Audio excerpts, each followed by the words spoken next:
Buongiorno e buonasera. So today I'll teach you how to make potato gnocchi step by step. But I want to start with grocery shopping. So let's buckle up and go to the store.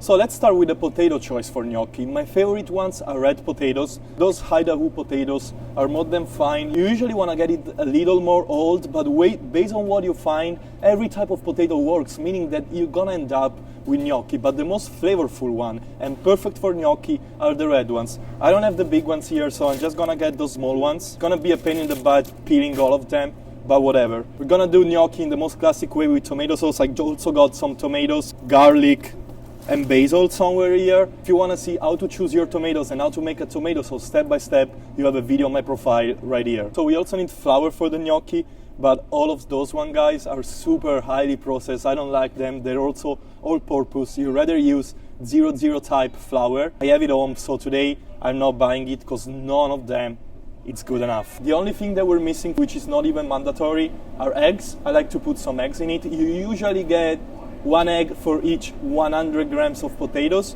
so I'm sure I'm fine with just 6. That's it, we got everything, let's go make gnocchi. Okay, the very first thing, it's gonna be cooking the potatoes. Let's start breaking it down. I'm gonna do it on a baking sheet, because if you boil it, which is largely the most used way to cook potatoes, you're gonna get a lot of water into it. I'm gonna go through it better when we're actually making the dough, but in general, the less watery the potato are, the better it is. If they're watery, you're gonna need more flour. And more flour, it's gonna result in an harder gnocco at the bite. So our goal is to use as less flour as we can. Today I'm just gonna bake it for about 40 minutes or until the knife proof goes well, meaning that you put a knife in. If it goes out on its own with no resistance, it means they're ready. So let's bake them. Okay, potatoes are ready, the knife proof went well. Now we're just gonna have to peel them all very easily. Try to don't burn yourself. So that's why at the grocery store I say that those were a little too small, because now it's gonna take longer to peel all of them. But it's also true that the smaller they are, the faster they cook. So it's pretty much the same thing. We have everything else, the flour, the eggs, the salt, bench scraper, mattarello, e schiacciapatate. Every time that I use this tool, people are shocked. In Italy it's very common, and I saw it also in other US houses. It's pretty intuitive. You put the potato in here and you crush it. So if you did everything right, the potato are cooked at the right time, you can just do it with a fork. To make sure I'm not gonna have any clump into it, I'm gonna do this. You can use a potato riser or just the fork directly onto the counter. Would be ideal to do it on a wood surface for a better, rougher result of the gnocco, but my pasta board just broke a couple of days ago, so I'm gonna do it on here. What you wanna do is sprinkle some flour on top, always, and then rise the potatoes into it.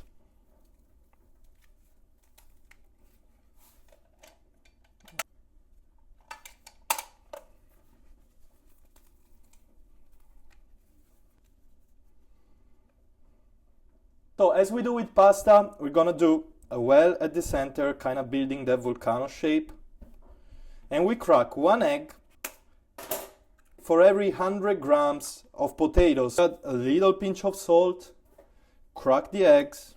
The eggs are not mandatory. You can use it or not. What it does is just make it easier for the dough to get together, to get uniform. Start adding just a little bit of flour. As I said it again, the more flour you add, the harder the gnocco is gonna be at the end. You don't want that. You want the gnocco to be as soft as a pillow, so try to add as less flour as you can. You're gonna notice when it's enough flour just by feeling the dough. It has to be soft and malleable, but it doesn't have to be sticky. As soon as you reach that texture, stop working on it. Another thing, the less you work with the potatoes, the less flour you're gonna need. The contrary of pasta, where you need at least 10 minutes of kneading the dough, here you wanna go quick. So start working with your hands until it's uniform, and then we're gonna touch it and check if we need more flour.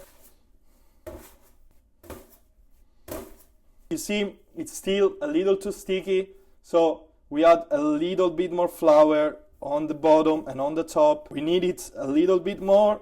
And we should be good, like this. So the dough is soft and malleable, but it doesn't stick that much. So this is perfect. Now, when it's clean, more flour onto the counter.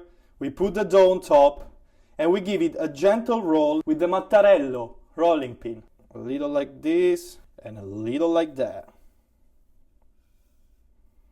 Okay, now very easy. It's pretty much gonna be like playing with Play-Doh. Making gnocchi is a very fun activity with your family, including the kids.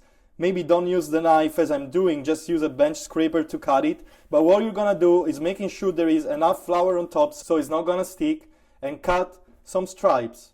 Doesn't matter how precise you are. Okay, and then we put them on the side. And then with each stripe, making sure that your surface, it has enough flour. We really just gonna do like we're playing with Play-Doh. So doing this movement, we're gonna make long snakes. And we're gonna set it aside like this and go on with the other ones. Doesn't matter how thick is the snake that you're making, because gnocchi, and we're gonna go through that when I'm actually cooking it, I'm gonna show you, it's very easy. When they start floating, it means they're ready. So if one is smaller and the other one is bigger, it's just gonna float a little later or before than the other one.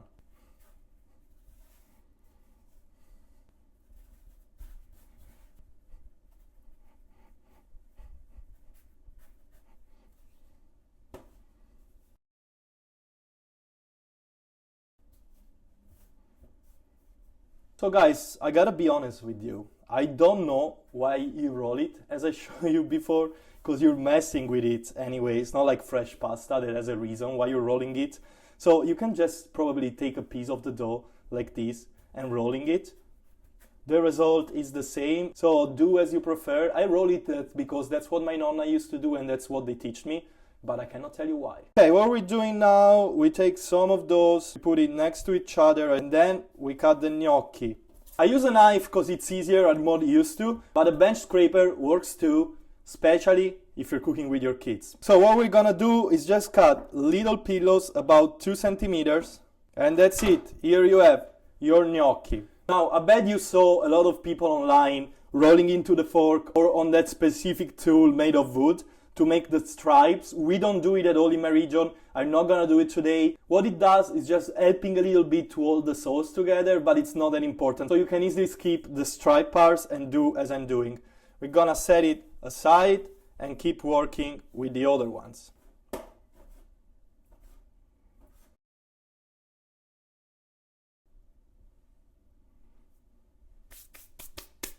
Before we make the sauce, since I already know you guys, you're gonna ask me for how long you can save gnocchi. First off, you wanna put it in a baking sheet that is large and flour them very well so they don't stick together. But also, if you just put it in the fridge uncooked, they're gonna start losing water, get very wet, and they're gonna be inedible. So what you wanna do is cooking it before you save it. Cook it for 1 or 2 minutes, then you let it cool off and you put it either in the fridge for 2 or 3 days or in the freezer for at least 2 or 3 months. Okay, right now here I have some boiling water to cook the gnocchi. We're just gonna salt it real quick, 1 and 2 and a little bit more. And then we're gonna just dump the gnocchi into the water.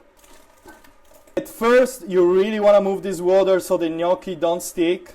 And then very easy, as soon as they start floating, when you see the one on the surface, it means they're ready. That's why I was telling you that it's not that important to be that precise, because even if they have different cooking times, you just wait for them to come up, and as soon as they come up, as they're doing right now, you take the one on the surface, remove some of the water, and go in the sauce, and wait for the other ones. Here they are.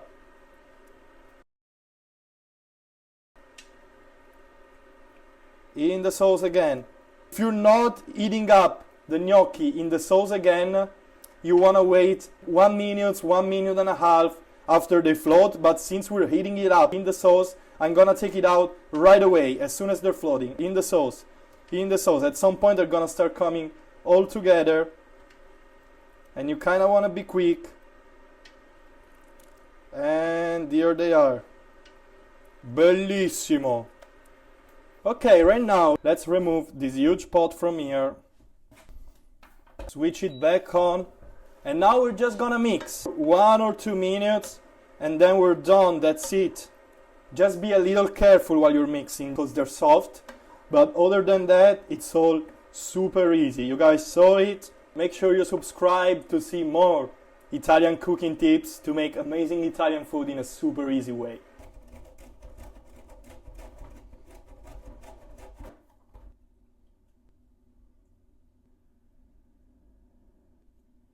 Gnocchi with tomato sauce are ready. Let me try it first. Buonissimi, perfect texture, very soft, very tasty. The sauces that you can use with it are so many. It's such a versatile dish, so you make sure you subscribe to the channel and you activate the notifications so you're not gonna miss all those videos about gnocchi and many more Italian and Mediterranean recipes to avoid highly processed food and respect a little bit more your health. Grazie mille for watching. Ciao.